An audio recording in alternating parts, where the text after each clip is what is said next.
Hello and welcome to Pointless Point of View. My name is Callum Taylor and as always I am joined by the handsome one, Mr. Doig. Hello. And you can tell we're back. We are back. Yeah. Yes. So I'm going to be the one that explains why we were gone. Yeah. So we were gone for a wee while because I went away and got married to my beautiful wife. Woo! And that was a lot of planning involved and a lot of money. And and did a lot of it was a fantastic day. But now, while I've been away, Callum has been doing the playthroughs. He's been holding the fort down. Yep. But now we are back in podcast form. That doesn't mean the playthroughs are going anywhere, but we're back in podcast form, kicking into a really good topic that we're obviously easing into safety, which is a bit relevant and a bit something I've wanted to talk about for a while, and that is Fallout in general, not just the new one, all of them. And I've been waiting for a while for this, so I feel like why not jump back into something that will make us happy. Yeah, we'll shake off that rust. Yes. But, we've been away. Let's get the rust out of the way. But first off, as always, we're going to hit it with the news. And 2 seconds, I turn the mic up. Anyway, hit it with the news like we always do. We're going to do our movies. No, that's the laptop making noise stuff. Anyway, we're going to hit it with the news. And this one for the movies, I know that's going to make Fraser ecstatic because we got it yesterday, but Jake Gyllenhaal, even though we knew it, Jake Gyllenhaal has confirmed that he is playing Mysterio in Spider-Man. I can't wait. And obviously there was like set photos and everybody had speculated, but it was never a clear photo. He never came out and officially confirmed who he was. And he took to Instagram for the first time and basically confirmed he is Mysterio. And could not be happier. That is the greatest. I've never heard someone so happy to hear that a character's in a film. For me, Mysterio is my favourite Spider-Man villain. I don't know why. I just always found him intriguing. I think it's going to be fantastic. Jake Gyllenhaal's his acting in general is fantastic. He puts 110% in everything that gets given. The only thing that he needs to have is he has to have a fishbowl on his head. If he doesn't, I will not be happy. He has to have the bowl on his head. It doesn't have to be exactly how it looks in the comic, but it needs to be some sort of bowl with mist in it so you don't see his face. And it needs to be green and purple. And apart from that, I'll be happy. Yeah, which is quite good. It's rumoured we're getting a trailer for this. I'm saying rumour now, that there's a trailer coming this weekend for Spider-Man Far From Home. But yeah, Jake Gyllenhaal, I loved it. I loved him in Enemy, for what I've seen it. Still to see Stronger. Loved Nightcrawler. Nightcrawler's fantastic. And I loved Destruction. Mm-hmm. This is an amazing film. Everything he does, like I say, he always puts everything into it, and he's very diverse with his roles, and I feel like he's we won't talk about Prince Persia. Yeah. Well, I love those games, so I can't help it. But for me, I just feel like it's not going to be really... I feel like it might not be one note. Yeah. Especially if you're going by who he's to follow, which is Michael Keaton's Vulture. So he's definitely got a lot of weight on his shoulders, but I feel like he can pull it off. And even if he isn't the best villain, I won't care because it's Mysterio on the big screen. So I'm happy. Unless he's not got a fishbowl, then you're like, I hate this person. He better have a fishbowl. He better have a fishbowl. It doesn't make any sense if he doesn't. He's not Mysterio if he doesn't have the fishbowl. But moving on from that before Fraser gets in a rant of fishbowls, there's been obviously with Toy Story 4 with the teaser trailer. Mm-hmm. The one with the wee fake toy. I'm shouting, I'm not a toy. But it's come out news that Toy Story 4 is going to be set in a carnival area, and supposedly it's about Woody finding Miss Bo Peep. That's what. Yeah, it's been rumoured for that ages ago. Because obviously in 3. Bo Peep isn't there because obviously a lot of toys have been stolen, and it's clearly going to start with Woody feeling a bit lonely because obviously Buzz has Jessie, and then there's the new dinosaur has the other new dinosaur, and it's just going to be like he's going to feel like his actual soulmate and other half is gone. Yeah. So he's going to go out and find her, and a few of them will probably go, and a few of them will stay, and things will happen when they stay, and it's Pixar. I will cry. Well, if it's anything like 3... Right, yeah. Then Yeah. I will cry at this film. I just know it because Tom Hanks came out and said in his last recording session he had to turn away because he was crying. Now that just makes me want to cry. Probably because he maybe sacrifices himself for Bo Peep or something like that. No doubt it'll be something. I would love that. It'll be something. And it's Pixar. They know how to make us cry at fluffy things and children's stuff. Next up, we got our Lion King live action trailer. We did. That was a few weeks ago. Yeah, it was a few weeks ago, but I feel like something we could talk about. I know there's been a lot of news since we've been away, but we're trying to, like, the big stuff that might have happened a wee while ago, we're still trying to... Yeah. We're still trying to get to it, the stuff that's come out and all that stuff. But I don't know how I feel about this Lion King live action trailer. I don't know. I mean, see, that's when it comes to the live action stuff for me, I've always kind of shat on them a little bit until it comes out. And I feel like that's what everybody does. Everybody's like, why are they doing this? Then it comes out, then it makes a fuck ton of money, and everybody goes to go see it, so they just do it again. Yeah. Like, it was the same with Beauty and the Beast. But, whoa. Beauty and the Beast was good. Yeah, but that's what I'm saying, is everybody shat on it when the trailer and stuff came out, and then everybody went to see it. And I like Beauty and the Beast, apart from I prefer the cartoon Gaston to Luke Evans. Yes. But as a whole, I thought it was really good. So I feel like this is going to go the same way, where, for me, I think I'm going to love it. I just won't think Scar is as good without Jeremy Irons. Yeah. That's the only thing that's going to be differentiated. Apart from everyone else, like Timon and Pumbaa and like Donald Glover as Simba, and having what's his face back to play Mufasa. The Darth Vader guy. James Earl Jones back to be Mufasa, and like having some people like it's going to look. It looks like incredible, especially with the special effects nowadays. Again, I think it's just everything's going to fit into place apart from just not having Jeremy Irons. But here's what's going to bother me: as in this day and age, trailers show too much. I feel like they didn't show that much. No, but they didn't. That first one never really shows that. I fear that they're going to lay into stuff that happens in the next trailers. I think so. I do, because maybe back in the day, you get a trailer, it'd be like a snippet, and that'd be it.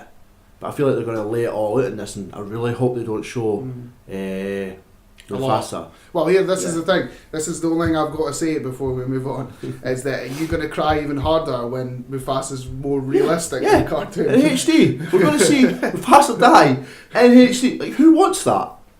You know what I mean? It's a fear. It's not going to be good. You're going to you're gonna look at me in the cinema. I'm like, I'm okay. But I'm going to probably cry.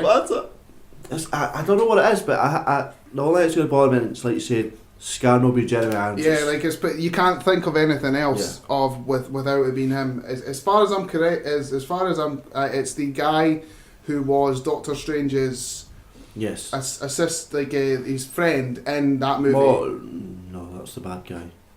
Yeah, the one that leaves at the end. Yes. Yeah, it's him. I can't remember his name. I don't want to butcher. I think it's Charlton Copley, but I don't know how to pronounce it. So it's something like that. Yeah, I don't want to pronounce it. Fraser tried it. He butchered it. If it was wrong, probably someone correct us.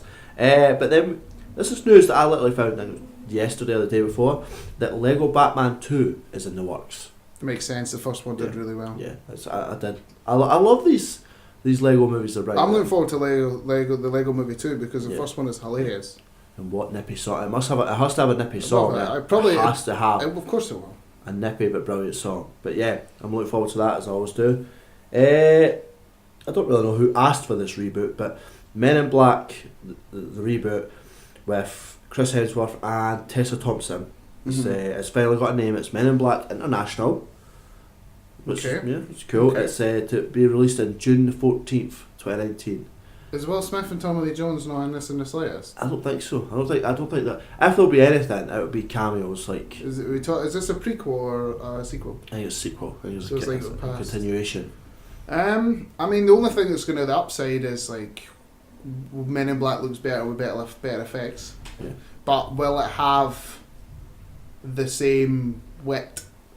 Yeah. The best thing about Men in Black was how ecstatic and how energetic Will Smith is compared to just how. Well, Chris Hemsworth, he's very good at comedy. He's very good at the. I mean, they two have great chemistry from Thor Ragnarok, so they've got good chemistry together. So, and also if there's a good villain, because if the villain sucks, because I love 2 is shite because of the villain. Like, there's a lot of things going on. It's not bad, but the villain's terrible. Yeah. 3, the villain is better than 2, but still is a bit like, what the hell? But everybody remembers 1 because of Vincent D'Onofrio's bug walking like, everybody remembers that because of how good he was, and of like how like the certain things in it. So get a good villain, get a good story. And don't make it serious. For the love of God, do not make it serious film. They need to have banter back and forth. That's the things you need to. It doesn't matter who plays it. It doesn't matter about if the women or men or whatever. It just has to have a good story, a good villain, and it has to be like feel like a weird sci-fi buddy cop. Yeah, like the first one did. There's clearly it's going to be more travelled than what 1, 2, and 3 were. Clearly, it's in the name. So I'm looking forward to it. Hopefully it's good. But the next bit, this isn't really a massive bit. I only put it into segment in the next bit. But Joe Russo has come out and says that after Avengers 4, Captain America isn't done yet. Which I don't really know how I feel about that, because I feel like after 4 they should probably move on. The only thing I can add into this before we move on is that he said Captain America, he didn't say Chris Evans. It's very true, you're very right. I don't think it's going to be... So just because Cap's not done, Steve will be. I know what you're like. Not Steve, please don't, not Chris Evans. Sorry, Fraser. Cap's but segue into our next bit, the main bit, is Captain Marvel. Trailer 2. Yeah, which it showed a lot. We won't go into bit by bit, but... She went Super Saiyan? She went Super Saiyan. That is very right. She did not do it as well as Goku, because I don't think the film's going to have 10 minutes of him screaming. I think she looks awesome. Yeah, she awesome. does. She looks really good. See, there's a theory. Right, well, I'll let you explain and then I'll say what I was going to say. I don't know what I was going to say there. But, right, well, so we've all seen the trailer. You know the bit at the end where he talks to the cat, which is amazing. Oh, yeah. There's a theory going out there. It's the cat that takes his eye. Yeah. That would be hilarious but bad all at the same time. Yeah, but I don't think... That's not a normal cat. No, it's an alien. It's an alien. Yeah. That bit's amazing where he's like big tough guy Nick Fury. He's like. Boop, boop, boop. Yeah. Do you think the theory that's going about that he's actually he's got the eye patch the whole time? The whole time, as in like the Marvel. Like see how he's got the scar over his eye. Mm-hmm. There's a rumour going about that actually takes his eye away. Well, maybe. I mean, at the end of the day, Marvel are really good at doing that. Yeah. So I mean, you got to think of Thor. You got to think of Avengers.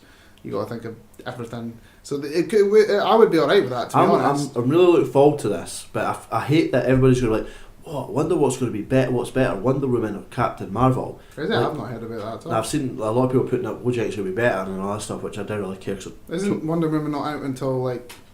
Yeah, I mean the first one. Remember the first one was really successful. Yes. People are going to be like, oh, I wonder if it would be as successful. I mean, even if it's not as successful, it's Marvel. It will be because it's Marvel, but it's not like DC. They're not holding. I feel like eventually, like it's going to do really well, and she is going to be the cornerstone of the cinematic universe. But it's not like DC where they didn't expect it to do really well, and then they're basically like, well, let's put everyone on her back. Yeah, because that's basically what happened. They made her the team leader. But only Captain because Marvel was already. Yeah, they've already like. If this was to do bomb, they would still go forward with their plans because it won't. But it's Marvel. But I get that. But what happened with DC is they were like, wait, people like this one? Yeah. Right, cool. Everyone's on her now. Put it on her. Everyone. Yeah. And that's so none of this isn't a competition. And also, I feel like Captain Marvel will earn her place. She will earn her place to be a leader. You know what I mean? As much as we love Wonder Woman, because it's the best DC film. Not a hard thing to say, but it's the best. Except for Justice League, but we won't go into that. Really? Even when we took a break? Take a break! Still waiting for that. Okay. I'm not saying it, Okay, fair enough. I should have saw that coming. But I think folk are going to like it, and I mean, it's set in the 90s, and 1995. In my opinion, there is only one thing they're going to do, which I'm not going to say because it's a spoiler. Alright. That's like every other first Marvel movie. I don't know what that is, but you can tell me once we're off the mic. But did you want to know what happened with the old lady? I didn't want to know. You know they probably did that because a lot of people complained she punched an old lady. But who cares? There's no offence, but Marvel doesn't go around punching old ladies. Apart from, all she did was a flip away, so she's clearly not an old lady, but nobody knows what she is. Yeah, but I don't want to know. Well, no, come on, people. Well, obviously, folk who are like comic book fans know she's a Skrull. A Skrull, Yeah. But you got to see more of them in action as well. Yeah, it was really good. They look really good. I like them. They don't still look like Piccolo. No, I think the more I look at it, the more I don't think they do. Nah. It's I like the villain. So wait, what you're saying is that the Skrulls look like Piccolos. Yeah. She looks like Goku. Yeah. Are you just trying to make this it's a live action Dragon Ball film. But just to make yourself feel better. Calling it right now, it's a whole joke by Marvel. They bought the rights to Dragon Ball. This is actually a female lady. I feel like that would just make you feel better because of obviously every live action of Dragon Ball is. What are you talking about? There's never been a live action. Okay. Sorry. Flashbacks. Anyway, I feel like it's going to be good, and I'm looking forward to it. Definitely. I still want to see what happens with the old lady, but we'll move on. We're edging into TV news because I feel like there's a couple in there that might take a while. No, TV. I think TV's smaller, so don't. Apart from one, yeah. Yeah, that's the end one, but we'll get to that. You've not seen all of season 3 yet of The Good Place. I've seen most of it. Started off for me personally, it got better, but to be honest, for me, and I know why, and it's I'm being a hypocrite because how many times I've said this forever. I've been like, I miss having to wait weeks. Yeah. And I mean, the only show I'll do that with is Doctor Who, where because it's on BBC, I have to wait a week. But the rest of the time, I'm like, just let me wait weeks and weeks, and then they do it with The Good Place, and I'm like, just give me it all at once. Just give me it all at once. So I'm waiting for it to finish so I can watch it all at once. That's awful. It's terrible. It is. I can't talk to you about that. But it's been renewed for season 4. I've heard that season 3 is the worst of the 2. Yeah, but that's not really a bad thing. That's like 1 and 2 is 10, and this season 3 is like a 7. It's not exactly like, oh my god. And I think, in my opinion, I would say the reason why folk are not liking it, and is what I've seen a few episodes, but what is because it's back on air. Yeah. That's why it's nothing's like super. It's nothing like it's not crazy can happen because they're in the place. That's why I think so. Definitely, but it's still worth watch. This next one, obviously, I've seen 7 episodes of this show, but it's been revealed that Titans is headed to Netflix on January the 11th.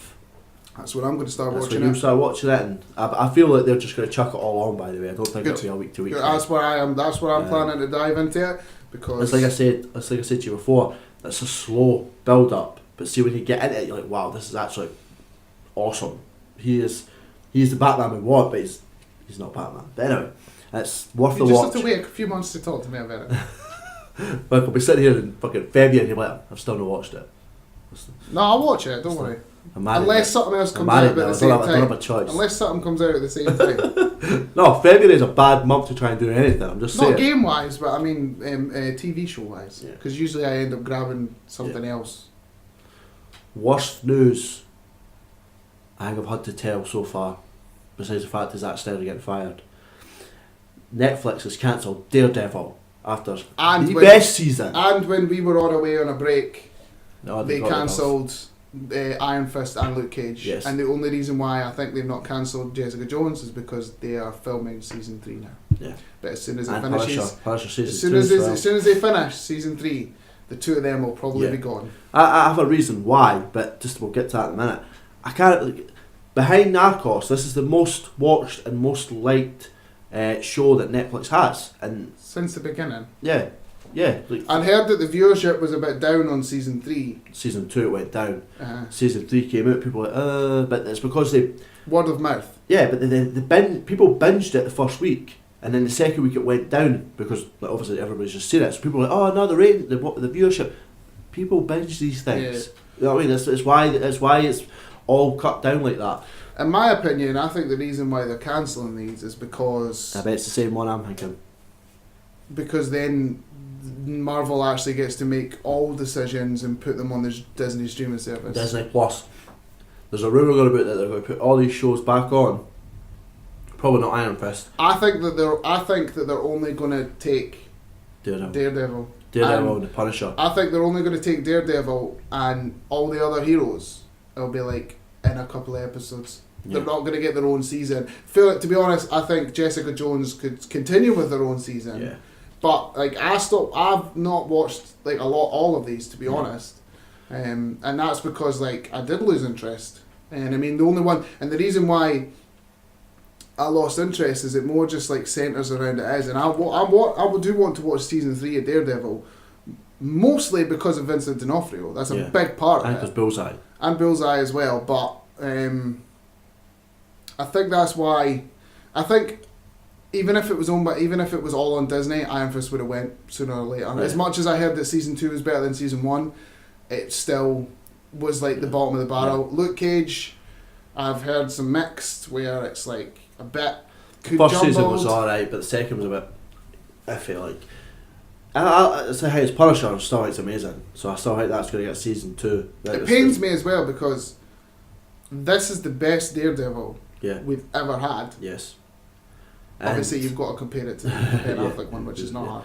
But the thing is, there's a rumour going about also that not only will it be on Disney Plus, but they're rebooting it all. Yeah? Yeah. As in different actors? Different actors. I do not like that. No, I don't. I do not like that. I want Matt Murdock to be Charlie Cox fighting down hallways. Here's a question, right? If this is true and it gets saved by the DC streaming service, right? The DC streaming service? Sorry, the Disney... They both start with a D, right? The Disney streaming service, right? And that means Marvel owns 100% of everything that gets done. Do you take the Kingpin and put him in something else? Yes.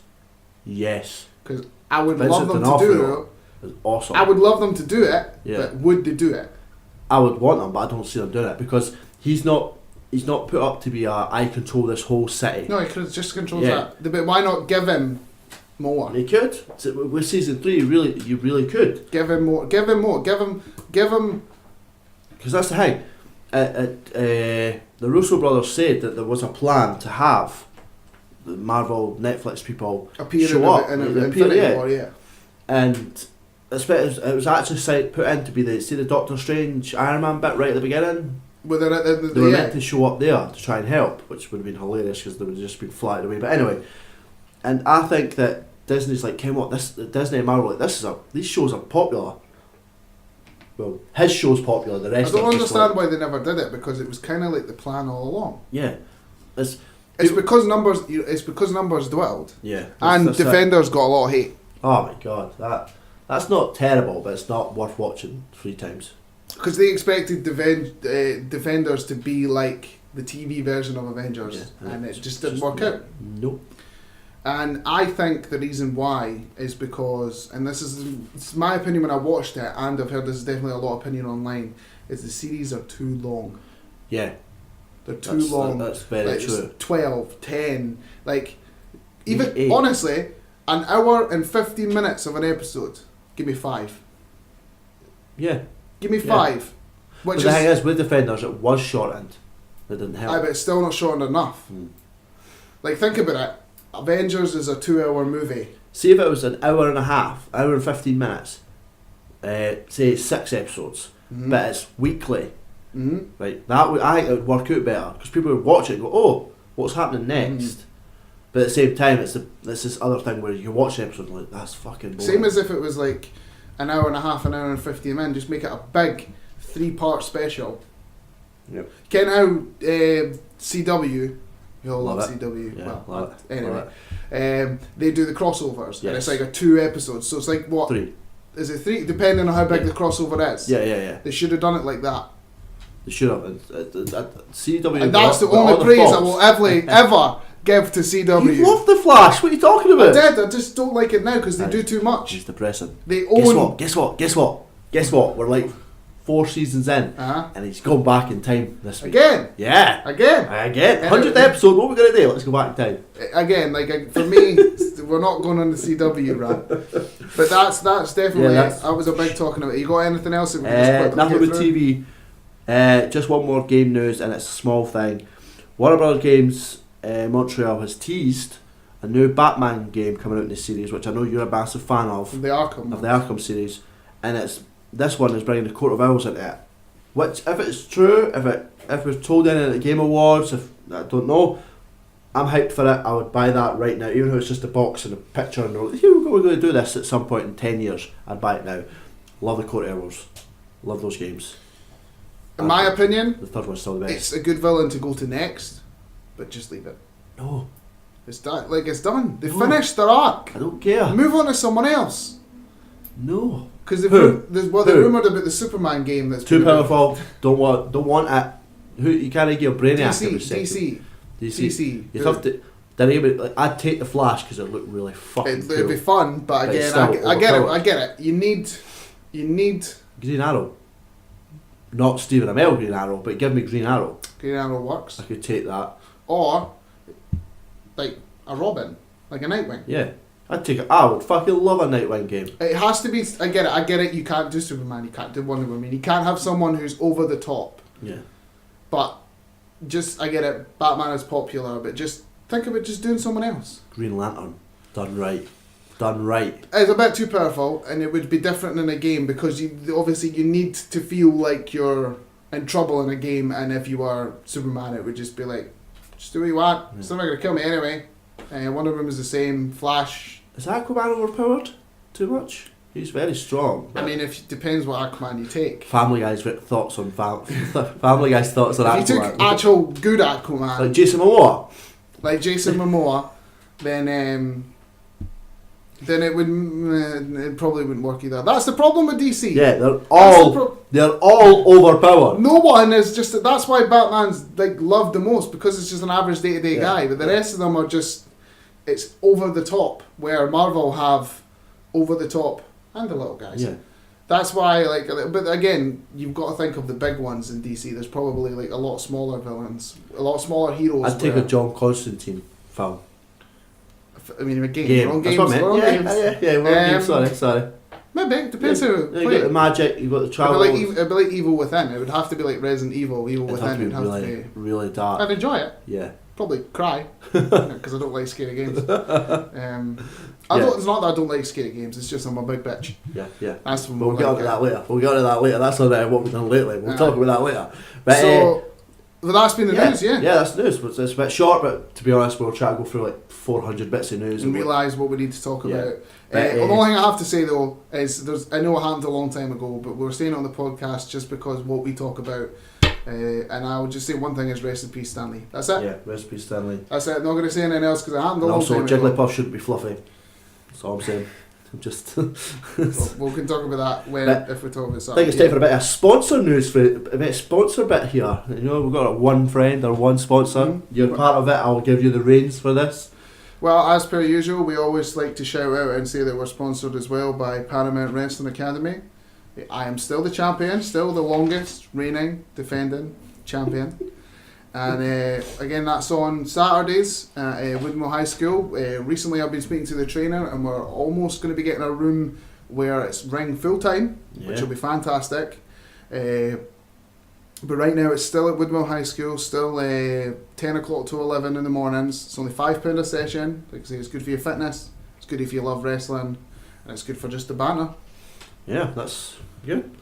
As always, Paramount Wrestling, you can find them on Facebook, Twitter. I'm not sure if they've got a Twitter. I've got a Twitter. Definitely got a Twitter. And it's at Woodmore High School, Dunfermline. If you really just Google that, I should be able to tell you where it is. Yeah. It's the leisure centre as well, round the back. Yeah. So, time for the main thing.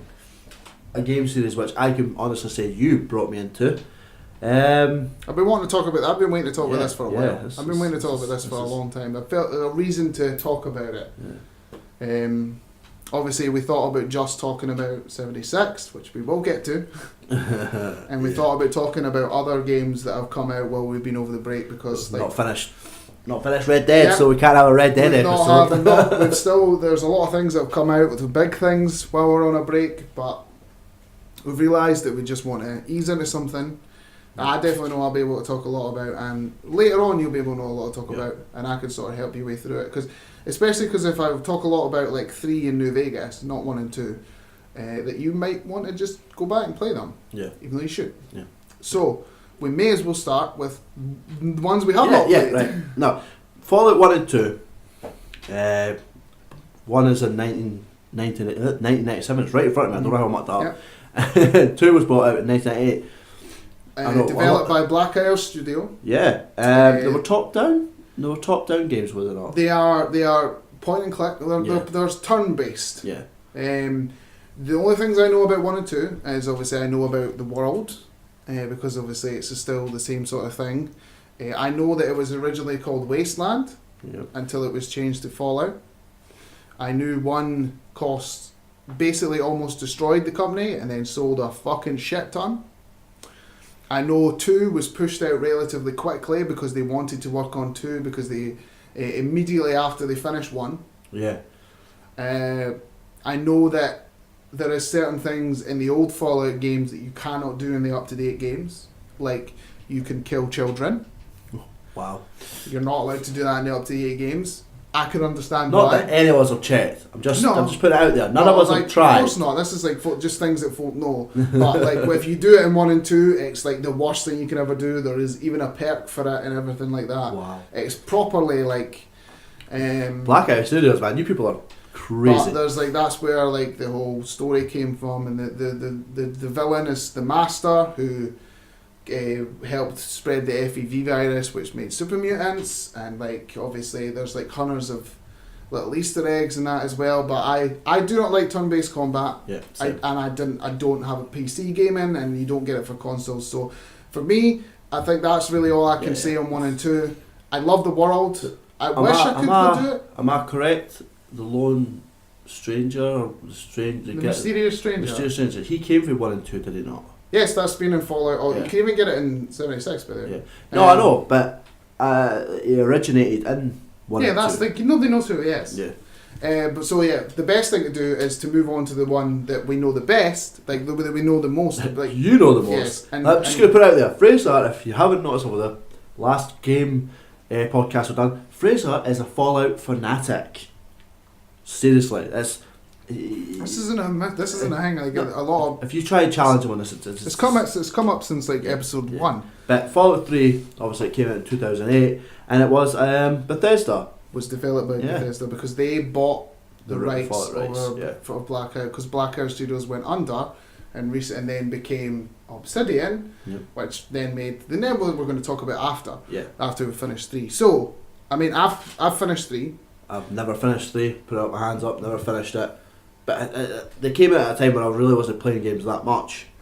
And I went back, and obviously because I've played newer Fallout, I'm like, can I play this? It looks like a bag of shit. But no, it doesn't.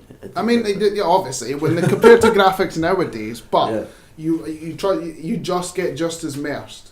So you play as the Lone Wanderer. No, is it Lone Wanderer or Soul Survivor? Yes, you play as the Lone Wanderer because it's Lone Wanderer in 3, the Courier in New Vegas, and the Soul Survivor in 4. Yeah, so you play as the Lone Wanderer. You start your time in a vault as a baby. You start as a baby. You then pick your special book, and you pick what your stats and everything like that, and then you go to being an adult, and your dad runs away from the vault, and who's played by Liam Neeson. And the main story is to find your dad, and then once you find your dad, the main story is to fix he wants to purify the water in the capital wasteland, because the 3 is set in Washington DC. 3, in my opinion, is probably my second favourite Fallout. 4 is probably third. There's a lot of things in it. It is what it is. Like, you're still going to play it. Like, even if you start playing it, you're still going to feel like the VATs are there, all the builds are there. If you do things differently, the different perks are there. Is this? I don't think it's 3. I think it might be New Vegas that I'm thinking of. Is this the one where you literally have every choice? You have literally freedom of choice. Whereas obviously 4, you have like the other things that certain groups. There's like 4, but is it 3 that you get to choose any way you want to go?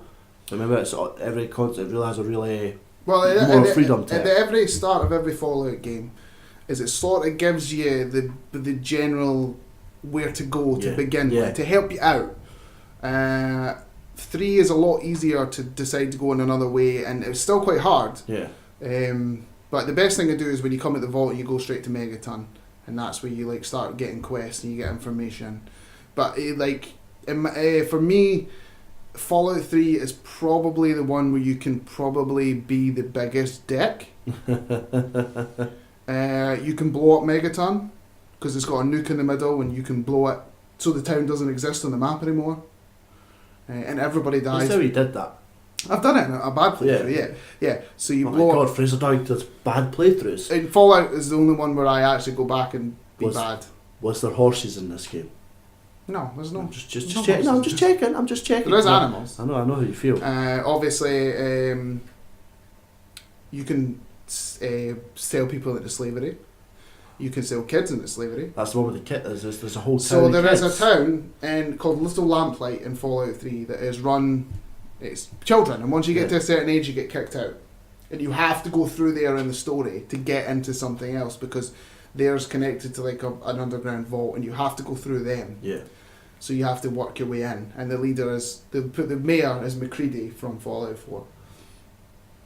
And if you go to the slavers, you can convince the tiniest little blonde girl, I can't remember her name, to come out of the vault, and then when she gets out, you can just slap a explosive collar around her neck and tell the person next to her that you're in slavery now and go away. Wow. Yeah, that's probably bad. You could sell kids into slavery. Like, you can properly be really, really... You can be evil in a lot of Fallouts, but I'd say 3 is probably the one where you are... Like, when you go see your dad after you've done evil things, he's not happy with you. Like, it's funny, though. Because obviously... So there's a real consequence to what you do. Well, if you blow up Megaton, it's basically like you're setting off a nuke in the world and getting rid of a town. He's going to hear about it. Yeah. Because the big town in 3 is Riverton, which is a big boat that's been turned into the town. Like the biggest town in the place. Yeah, because that's what I like about this and New Vegas. It really seems like stuff.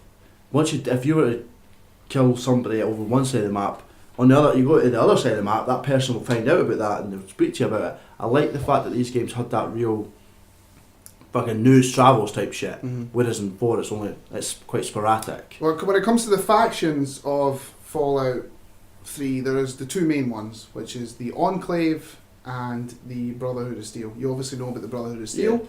Don't really need to explain much of them, apart from they're not nice people. Serious racists. Yeah, they're racist, and they only care. They love technology, but they only care if they get it and no one else does. The Enclave are not nice people either. They are they work for the president, so they imagine they're like the government nowadays, but they're not nice people. Why does anybody put up with these people? Well, they walk around in power armor all the time. Ah, that makes sense. They're like the Enclave are like the Brotherhood. They wear the power armor, so they're just as tough. But the bad ending, like in Fallout 3, is for the president. Yeah. And it's basically like you can poison all of the water in DC because he wants to get rid of super mutants. But it poisons everyone instead of just super mutants. Hey, I want to get rid of one group of people. Let's genocide. Exactly. That's the bad ending. The good ending is to make the water better. But a lot of people liked Fallout 3. Obviously, they had to fix the ending because at the end of it, you're meant to die. Yeah.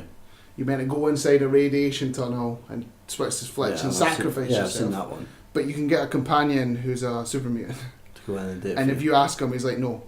It's like, I'm not going in. Even though it will save his life, won't kill him, won't hurt him, save everybody else, he's like, no. So they obviously brought out Broken Steel, and they fixed it where you can make somebody else go in as well. Yeah. But they brought out Broken Steel, and that's a DLC where you don't die, and then there's a little bit after it as well. The DLCs for 3, as far as I can remember, there is the Pit, which is Pittsburgh. Yeah. And it's basically just it's like a massive pit, like a mine area, and you go there and took all your shit cut off you and become a slave, and you have to work your way up. And it's you're there to find a missing child. I think that's the point in it. That's why you get sent there. Yeah. What other ones do I remember? There's Broken Steel. There's the Pit. I think that's the only ones I can remember. There's definitely another one because that's about as much as I remember for 3. I played a lot of 3. I finished it obviously. And that's quite a while away though.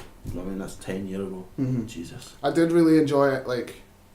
There's a lot of things you can do in it. There's like little, especially where it's got more implications to the wider of Fallout as well, because in 3 there is a quest called the Replicated Man, where you have to talk to some guy who works for the Institute, and he tells you to go and get a man who doesn't know he's a synth to get him back, and that's like the first time you hear of the Institute in synths, and obviously, as you know, that implicates in 4. Yeah. So like even back then they kind of knew what they were going to do, or they had ideas, or they at least were like, they were planning ahead. A little bit, or they maybe thought to themselves like, well, what about this? This would be cool. So there is more implications about, and you do hear about Boston a couple of times. Where you hear people like, oh, I should totally move to Boston, and like, oh, where should we go? How about Boston? Yeah. You do hear that a couple of times. It's got some really cool quests in it. The story is pretty good. I really like the world of 3 as well. It's obviously it's all dark and grey. The only thing I never really liked about it is it sends you in tunnels quite a lot, like the underground rail tunnels, and they are really boring. They're just like walls, like a tunnel, and then there's ghouls in it, and like there's a lot of times where you need to go through them to places, and you're like, I get it, it's hard for the hardware and that, but there's other times where you're walking across, like, and you get to go to the big Abraham bit, and you get to go to the monument and everything like that, and that immerses you, and there's a lot of wandering about and finding little things, and there's hundreds of people to talk to. Yeah. So for me, that's how I felt about 3. But so it's like I said before, like I've played 4 a multitude of times. Mm-hmm. I've went back to New Vegas a few times, but I've never really dived into 3 to the in my opinion we're going to move on to the best game next. So in 2010, 2 years after, Bethesda gave the rights away to Obsidian, which is it was Black Isle Studios, but they shut down. They basically they became bankrupt. I can't remember exactly how it went, but people who'd worked there, and the Obsidian have made other games, not just that, and they basically gave them the go ahead to make a Fallout game, and they brought out New Vegas, and in my opinion is the best Fallout, and the most Fallout that needs remastered. It is my favourite game of all time, not just my favourite Fallout game, but literally my favourite game of all time. There is so many things you could do in New Vegas. I love it. You play as the courier, so you're not from a vault this time. Yeah, because you start off, I think is it Matthew Perry's character? Is it him in the suit? Benny. Benny, sorry. You're buried. You get shot in the head, and he tells you the game was rigged for the start. And then you wake up in Doc Hudson's house, and you get to do the whole, what do you look like, your specialty, your stats, just like in every other game. And then you wake up in Good Springs, and the first thing you got to do is to go to to find out where he is when he ends up being in the strip, and getting revenge, and then it leads into there. But it's one of those games though. This is the one where I remember feeling that you can just disappear. Like yes, like it does give you down a leading path, because if you were to go out and turn right, you'd come across Cazadors. In early game, Cazadors suck. Cazadors suck anyway, but really early game, they suck. They're like radiation wasps. They're terrible. They're the worst enemy in the game. So it makes you dodgeful, and you're better to follow down that path anyway, because you get like a lot of experience going to each town and doing their individual quests, and like same as when you eventually make it to Novak, where Novak is like where the big dinosaur statue is, and like if you played it loads of times, you know where the strip is. You could easily just walk straight there, but I feel like you got to go through all the quests, get as much experience as you can, try and do it a little bit different. So this is the thing though, like even what I felt with this with New Vegas is playing it through, you actually feel like you're in a fucking wasteland. Everywhere just looks like a bag of smashed arseholes. There's a little bit more colour in it than 3, because it's like in the desert. Yeah. But one of my favourite things that mostly to do with New Vegas is that there's a karma system. Yeah. Obviously there's a karma system in 3. But the karma system is better in New Vegas, because of all the different factions. Yeah. So there's like you get the big ones, which is the NCR, which is basically just the army Yeah. and politics. The Legion, which are, without a shadow of a doubt, as much as there's a lot of being a bad people in Fallout, the Legion are the worst that's ever existed. They basically think they think they're the Roman Empire and treat everybody like slaves, treat women like slaves, don't like different colours, don't like anybody unless you're the strongest. It's like Roman culture. Yeah. And then you've got Mr. House, who's not really a faction, but he's like someone you can work for, and then yourself. Yeah. They're like the 4 different endings you can get, but they're like the main factions. But there isn't just them either. So there's the powder gangers, which are like the enemies you get near the start. There's the boomers. You've got because you told me, sorry to interrupt you, but you told me you can literally wipe out a gang at the beginning. Well, right for the beginning, when you go into Good Springs, the quest that they have got that you tend to finish is like, is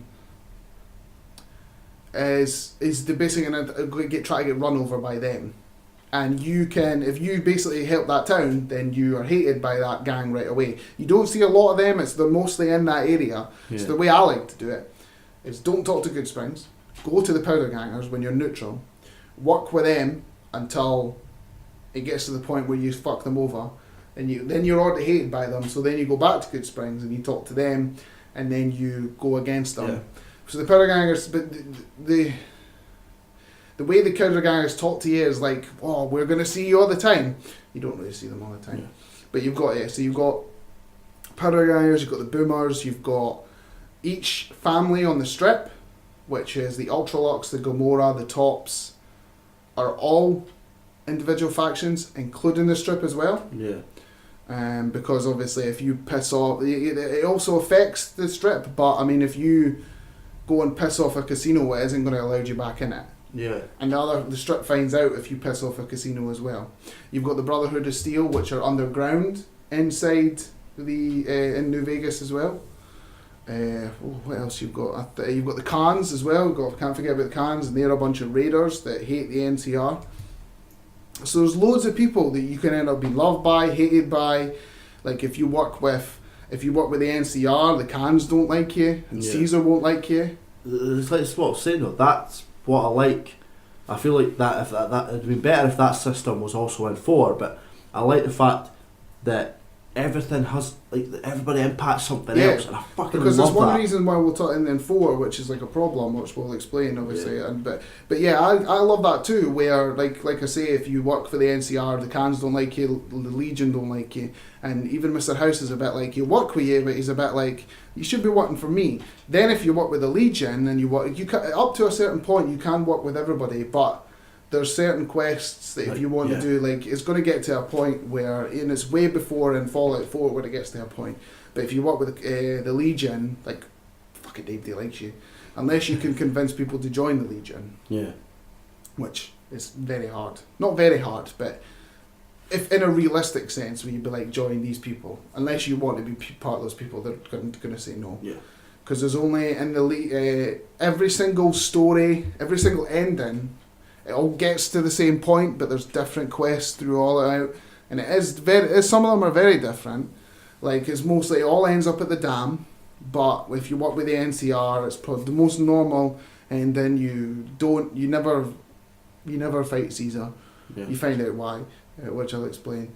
But you basically fight his second in charge, you kill him, the NCR win. You do it for yourself. That's the one, you fight the guy for the Legion, then you tell the NCR, like, no, I'm in charge now, fuck off. Same as if you do it for Mr. House, you fight the guy for the Legion, and then you tell everybody to fuck off and you say Mr. House is in charge. But if you do it for the Legion, you fight the president of the NCR. Yeah. Which is hard, because he's got fucking really tough enemies with him. And then Caesar ends up being in charge.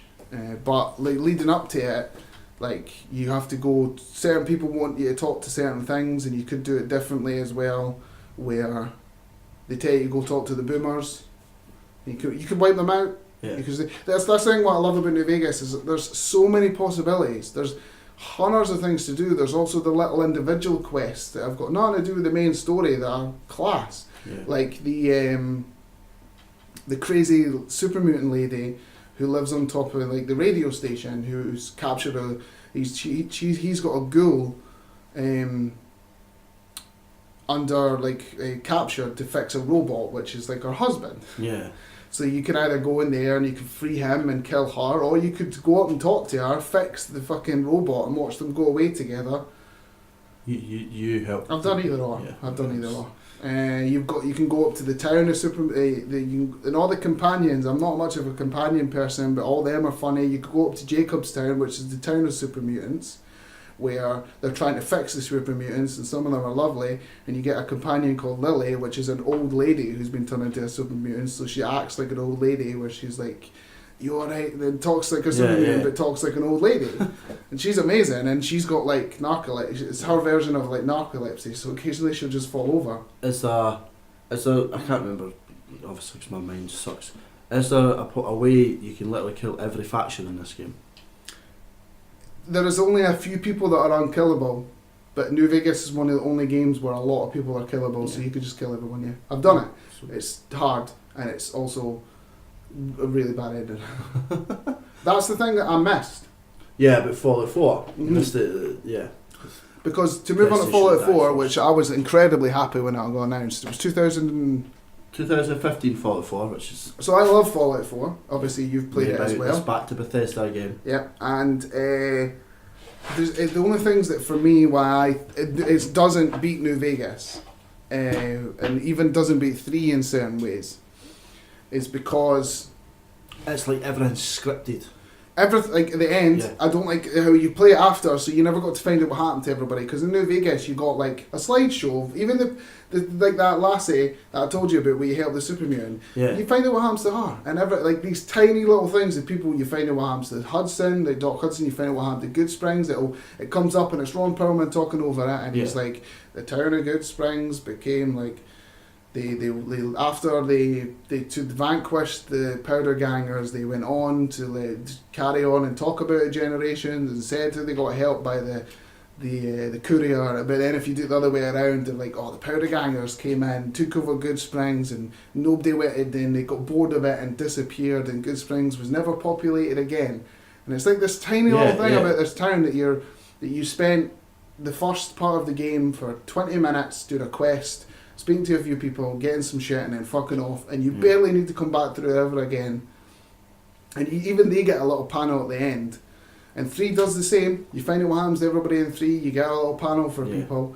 But 4, they got rid of it because you could still play it after, without DLC. Shit. Gonna have to do that. I have to go back to New Vegas to talk about the DLC. I have to talk about the DLC. Okay, we'll go back to New Vegas. Okay. Quickly. So the DLCs that I've played yet, which most of them there, is the one where you go in. I can't remember the name of it now. You bring me back to DLCs and you can't remember the name of it. So one where you go in to speak the tribes, basically. It's like everybody's, instead of like factions, they're all like Indians. Yeah. They're all like tribes, and they've got names. It's like the Indian names, and that's quite cool because you're in a wilderness. You've got GI Blues, which is my favourite one, where you go to the big. It's basically a location where the smartest people, scientists, and they've all went crazy, and they're all brains in jars. They're all brains and like machines, and they've all gone mental. And you find out that's who made they made Night Stalkers, they made Cazadors, they helped make Deathclaws. Horrible people. Yeah. And then you've got Dead Money, where you're trying to find a treasure, but it takes all your weapons off you. And it's a bunch of these like ghost people and stuff like that, and that's like really tense. I think there's another one, but I can't remember what it is. Yeah, really good idea. Anyway, back to Fallout 4. Fallout 4, obviously you're back to the vault. Yes, you start off, you do your usual. War never changes in your 1950s looking house. But not voiced by Ron Perlman, which I wasn't happy about. I know he's on the telly, but he doesn't do the Wars Never Changes, where I've given credit to 76. He is back for that. Why? I don't understand why have him for the TV, but don't do that. The reason why, in my opinion, why they didn't have him say War Never Changes is because this was the first Fallout where your character speaks, so they wanted you to feel like you were saying it, because Fallout 4, as you know, starts before the bombs dropped. Yes. And the reason why is because you're cryogenically frozen. Yes. In the vault. That's their nefarious thing. Either if you pick the male or the female, they get shot and your child gets taken away. And the story to Fallout 4 is find your son. Yeah. Which is a go-to because usually in every Bethesda game, it's find something. But 3 it's that isn't a bad story. No. It wasn't a bad story at any stretch of imagination. But it's a case of I hate the fact when it's just 3. You know what I mean? It's just the Brotherhood, it's just the Institute, it's just Well, the Institute aren't in 3. Yeah, I know. But there is more factions in 3 than there is more in 4 than there is 3. Because you've got the Railroad, the big ones is the Railroad, the Minutemen, the Brotherhood, the Institute. Yeah. The difference between 3 and the difference between 4 and every other Fallout game is in 4, none of them are nice. Yeah. Apart from the Minutemen. Which is the most boring. But they're boring. Yeah. And I love Preston. Hate Preston. I love Preston. Hate As a Preston. Fallout fan, you can't not love Preston. I'm a Fallout fan, but I still hate Preston. I think I hate him because all I hear is this farm yeah, needs it's a help. settlement thing. This It's the meme settlement needs help. thing. Yeah, but I These love settlements Preston. need help. Fuck off, Preston. I love Preston because Preston is a genuinely good guy. Yes. He is out for the bit, and it's like it's Bethesda's fault for programming and like that. But Bethesda is Preston is like he is a good guy. Yeah. That's why going the Minutemen route is like it's boring, but they are the best folk. Yeah. Because the Brotherhood are racist, and like I said before, all they care about is technology. But they want technology, but nobody else can have it. They have it. The Railroad. It's kind of the worst part about Railroad is they perceive they show themselves to be good people who care about everyone. So for me, I felt the same as you because I finished the first time I ever played it. I finished with the Railroad. Yeah. Because I felt like the Railroad were the best, apart from the boring Minutemen. Yeah. And it's only when you get to the end and you do something for the Railroad where you realise how they really are. They're willing to sacrifice humans, which makes no sense because their leader was, I believe, human. Yeah, they've done that. Of course, there is sense in it, but But like, I don't understand it, and I hate it. There is a mission for the Railroad where they go about things more secretly because they're like spies underground, and you pretend to work with the Institute. And the reason why you get information is because you go to someone who's been working with the Institute, the Railroad, works for the Institute, has been sneaking since out. Yeah, and since. Yeah. And you make contact with him, and then you talk to the main leader of the Sense and form a plan. And then you go speak to the Railroad, and the Railroad say, "That's fantastic. Now to cover our tracks, you need to kill the human." And I'm like, "But why? Just because he did something? He was being good with you the whole time. Why can't he just escape with the rest of them?" Yeah. And they're like, "You don't say that," but they're like, "Well, it's easier. You need to get rid of him." So that's when I realised that they care more about sense than they do humankind instead of both. But this thing like that right there, that mission right there, I feel in New Vegas and maybe in 3 there would have been an option. You know what I mean? There would have been an option, and you turn around and go, "No, I want to take him with me." You know what I mean? Like it seems like 4 has like 4. I'll give you an example, right? To how good New Vegas is. Yeah. I've seen no other game do this, right? It's just to skip back to it quickly. Your character goes to McFarlane. I don't think it's McFarlane Ranch. It might be. Anyway, McFarlane Ranch. You'd be playing Red Dead. Yeah, exactly. You go to speak to the lassie, right? And she gives you 3 missions. You have to go and deliver something. You have to go fire someone, and then she says to you, "I've got another mission for you, which is to break into the gun runners." And she's like, "I know that this is on the down low, and it'll be hard, but could you do it?" And you have the opportunity to say no. You can be like, "That sounds too hard, too difficult." Yeah. No, and she's like, "I understand where you're coming from, but just remember to keep that on the down low," because I've done that mission. Yeah. It's fucking nails. No other game lets you say no to a quest, and it doesn't. It's not like you say no and then you have to come back and eventually say yes because you want to do something different. No, it just never comes up again. So and they take that away from like 4, and because the people like Obsidian, they understood how Fallout works. So like there is some missions in Fallout 4 where I wish you could say no, and it had no implications on anything else. Like I wish you could have said to Desdemona like no. Yeah. Or like there was an option to say, "Can't we get him out?" and you have to pass like a speech check where she goes, Yeah. maybe you're right, and then it adds like a little bit on the mission. Because why do they give you the ability to talk to people? You can persuade them to do things in other ways, in other missions, like no missions, but talking to people just in general. You get like a yellow or orange, red to see if you know what. Why is that not an option with this mission? Well, see, that's the thing. In the other games, it wasn't. It wasn't like the perks were different. Yeah. So in New Vegas and 3, it was speech. Now, speech is something I got quite high most of the time because it's a lot easier to talk your way out of problems than it is combat. You obviously get yourself ready for combat, but it's a lot easier. And having the speech that high is how you convince people to do things that way, and how you can get like things to work out in certain ways where you're like, no, this is not a good idea. But the thing about when it came to 4, but the whole green-red thing is depending on how high your charisma was. And there's a couple of perks that helped you out, but even if you still had the chance to fail it, and I feel like they didn't take that option away from you because, like I say, the one problem that I have of Fallout 4 is, again, all the factions are arseholes, but every ending is the exact same. Apart from if you go with the Institute, because you're going with the bad guys technically, the Institute doesn't get blown up. But everybody else, it does. Yeah, and like my first playthrough, I went with the Institute, which I've been harassed about this for so long. You basically went with Scientology. They were like, we need to be in charge of everything. Nobody else has this belief. They are just as bad as the Railroad. They're just up their own art. They're just as bad as the Brotherhood. Just as I had to find my son, and I found him. It's just so I'm not going to spoil that, but what I love Fallout 4, I really do. I love everything, and I know that you hate the creation stuff. The build is not all of it. Yeah. I'm not a massive hater on the builder. It's just, for me, I don't mind it. I did help and I did do some of it, but I know that people made these giant their things back at their base and these big buildings and stuff. I like wandering around and be like, I've never seen any of this before.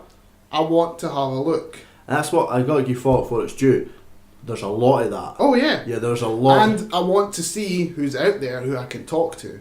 Yeah. I love New Vegas, right? My favourite game of all time. But in all of the Fallouts, 4's got my favourite companions and also companion / one of my favourite characters. Yeah. 4 has Nick.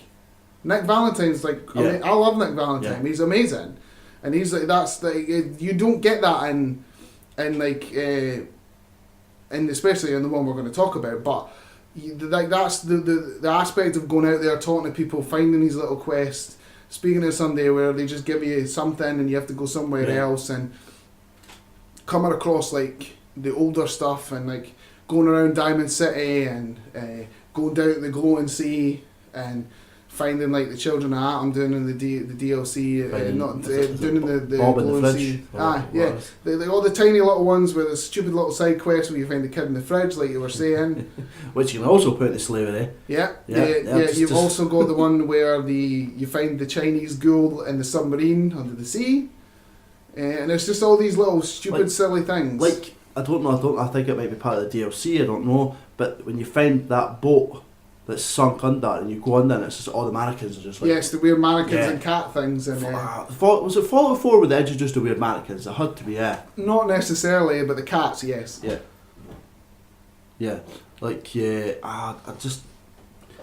they took it out because it was one of those because the graphics were so well done. They went, no, let's not put too much on the emphasis of options when speaking to people. I don't know. It's they got rid of the karma system as well, which I didn't like because in 4, if you did something really horrible, there was no consequences. I find open world games without a system in place like that. Decision where implications. Implications. Sorry, that's what I'm looking for. But I feel like it loses out on something. You need that. Oh my God, should I be a good guy? Should I be a bad guy? Option. And I just feel like it's what would I liked. What would have made the Brotherhood better, right, is if you were able to take the Brotherhood and go, have everyone at Sanctuary. You're never going to change them. No, I know. But that's for me, nothing makes the Brotherhood better because I hate them. Thanks, Jed. It wouldn't be our podcast if you didn't interrupt it somehow. But I'm never like the Brotherhood. Yeah, and even the Minutemen, also, it'd been better if they were like, oh, you need to go fix go fix this settlement. I'd have liked the option to go, leave this settlement, go to Sanctuary. There was houses, there was food, there was all that. You can deal with your dog. I'm going to You do can it. deal with your dog, yeah. Right, I'll pause it. Oh, Right. sorry about that, but Sorry, I had to go fixing sort the dog. As I was saying, Classic Jade. yeah, shocking. As I was saying, I feel like with the Minutemen, if like they were like, here, go to the castle and fix it, that's great, I don't mind doing that. But if they gave me the ability to tell people to leave a settlement which they keep getting attacked at, no matter how much turrets I put down, You mean like if everybody's in one location Yeah. instead of... yeah, like it makes sense. And But if you're going the Minutemen route, then it kind of...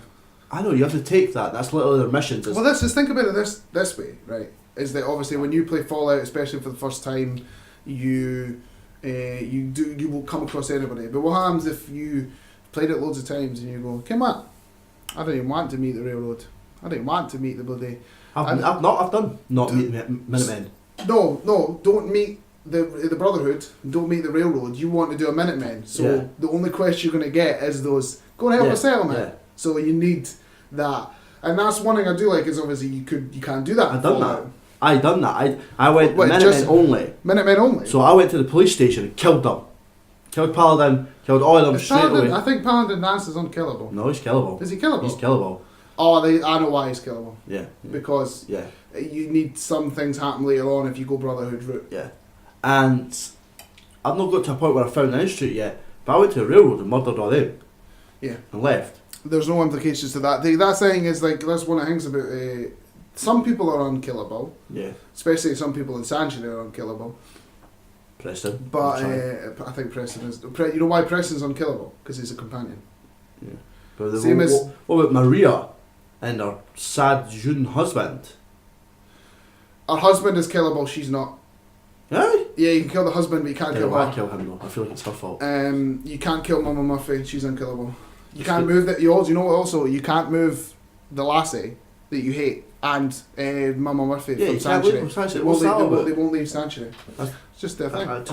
Give me the option. Let So- me leave these people. But anyway, yeah. I like Fallout 4 and I love all the Fallouts. It just has its problems, but I'd still put way more hours than I ever should have. Yeah. And the DLCs that came out was the loads of building ones, but the two main ones were Nuka World and Far Harbour. Nuka Great. World is okay. Far Harbour, It's fantastic. Yeah, it's a The game story in itself. Far Harbour's great. The new enemies were You great. can become a raider, can you not? In Nuka With World. Nuka World. Well, yeah. see, that's the thing. In Nuka World, there's a little bit good stories where I went in, became the leader of the raiders, then they take you to go sort out all the park. And Yeah, that's what I yeah. like doing. I went to all the different bits of the park, the space bit, the zoo bit. Yeah. After that, they then go to you, we need more settlements, so you need to go back into Boston to give them settlements. And I was like, I'm not doing that. So I killed every single one of them. Every single one So of you've them. never went a raider and went back in and Took over settlements for Yeah. the... No, because I went back in, and especially if you talk to Preston finds out you're a leader of a raider and refuses to talk to you until you kill them all. He gives you a quest to kill them all. And I went back in and I was like, I'm not taking settlements. Like, I want my DLCs to stay in the DLC. yeah. So I killed every single one of them. Oh, I might have to go back and actually become a raider. Just kill No, them. because you just become a raider and then you turn on the park and then that's it. Ah, alright. It's nothing super special. I want things to be super special. And then you kill them all. Right. Well, then the guy who helped you turns on you because he wants to be in charge, and then you kill him. and Of then course. that's it. Of Yeah. course. So it's better just to get the most powerful gun and kill everyone. Yeah. Okay. I'll agree with that. But time to move on to 2018's 2018, November the 14th, the greatest Fallout game to ever. controversial Fallout 76. Now, we both have it. Especially if you bought a bag from it. I'm just saying. We both have it. Yes, we both put an hour. Now, obviously, there was a lot of me talking about Yeah, 76. yeah. It's previous podcasts I've been talking about the fear. talking about the fear, and all I have to say is the fear is real. Yeah, it's like I said, Fraser's never tried to play it on his own. No. Right. Like you've probably seen loads of stuff talking about. Now, to talk about this is that obviously Todd and everybody came out and says you can play it on your own.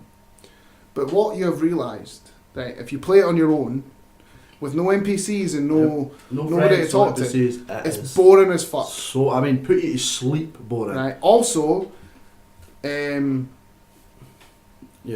enemies, like in certain areas, like see when they said levels don't matter in PvP, levels matter when it comes to enemies. Yep.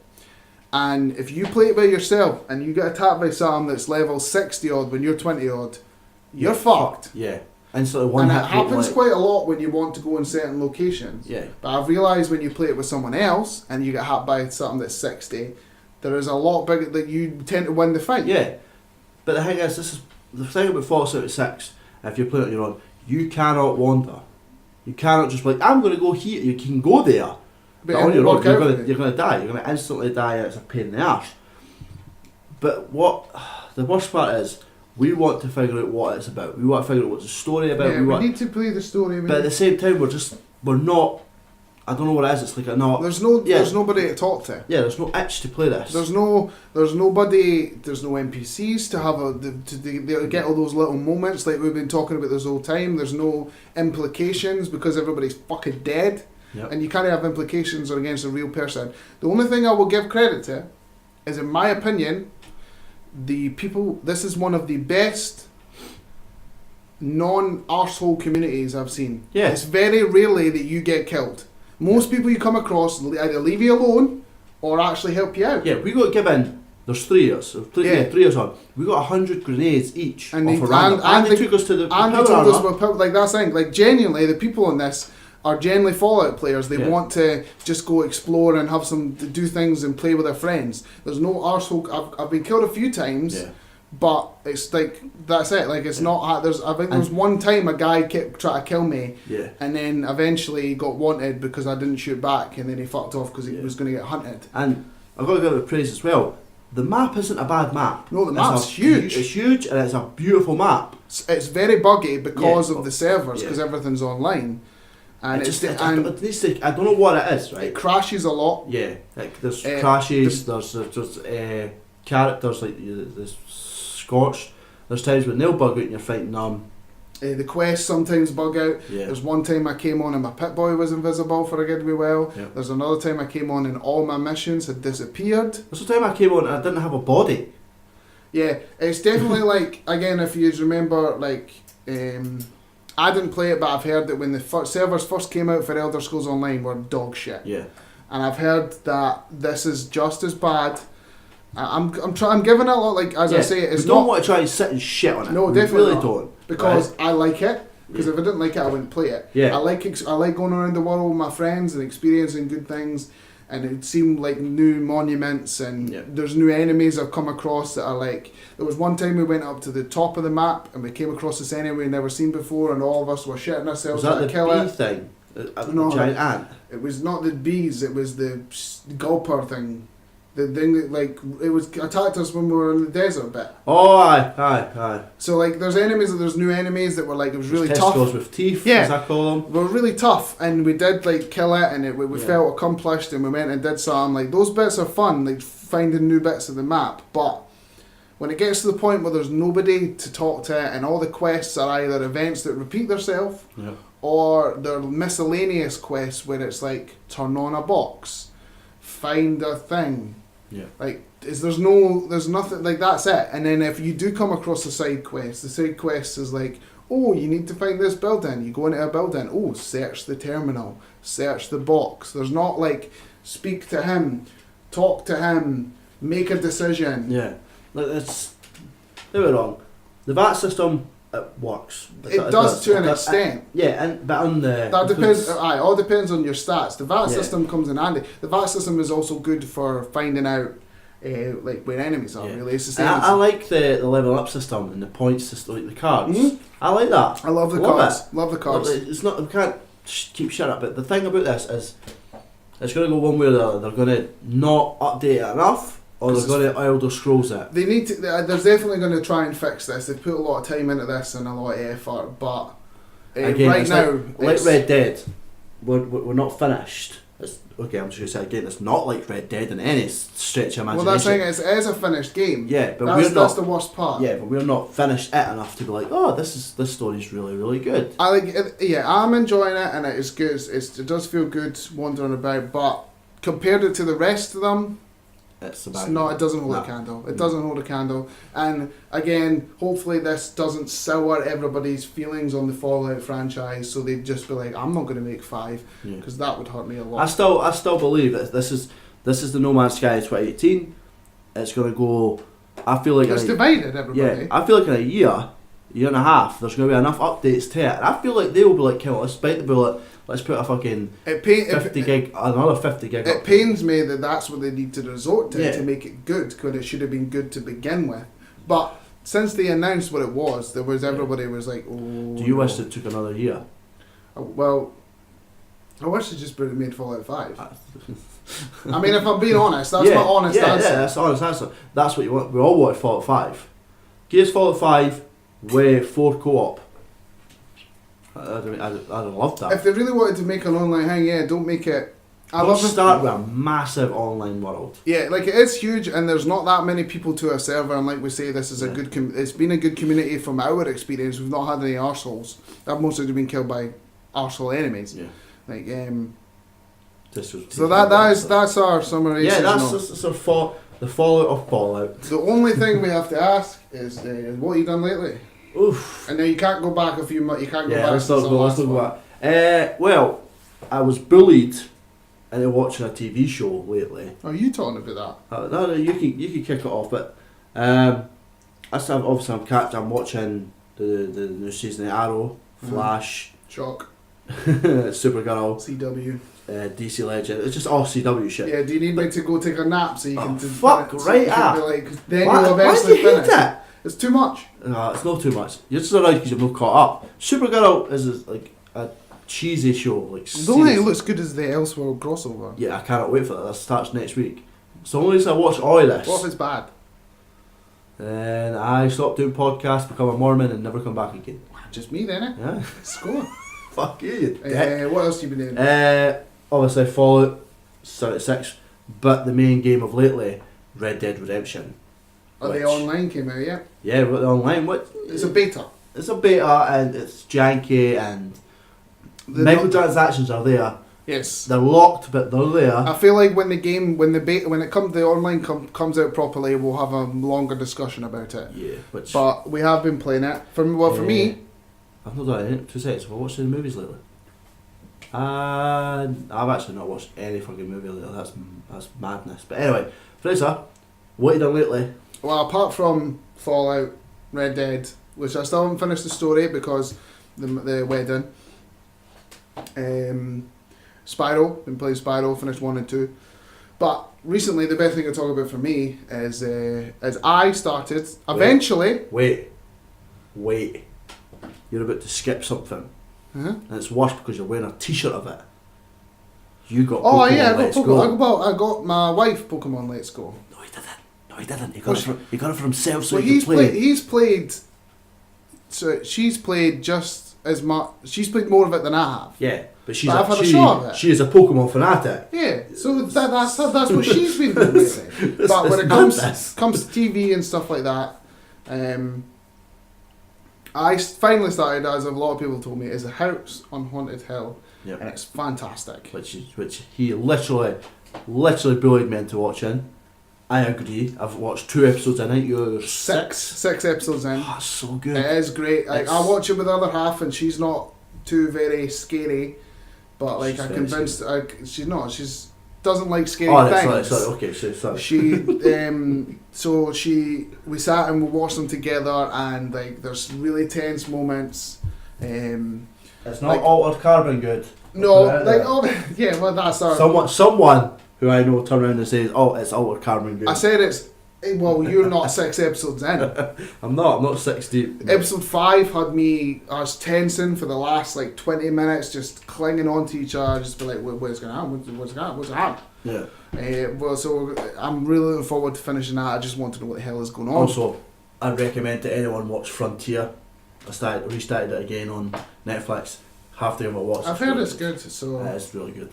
But yeah. So it's nice for us to come back to this we're finally. back, you know what I mean? I'm sure we'll have our news and everything set in order, and we're back. Where can you find us? Oh, you can find us on, right now it's YouTube, Player's Point of View. I will sort the Podbean again next year. I just completely forgot about it lately.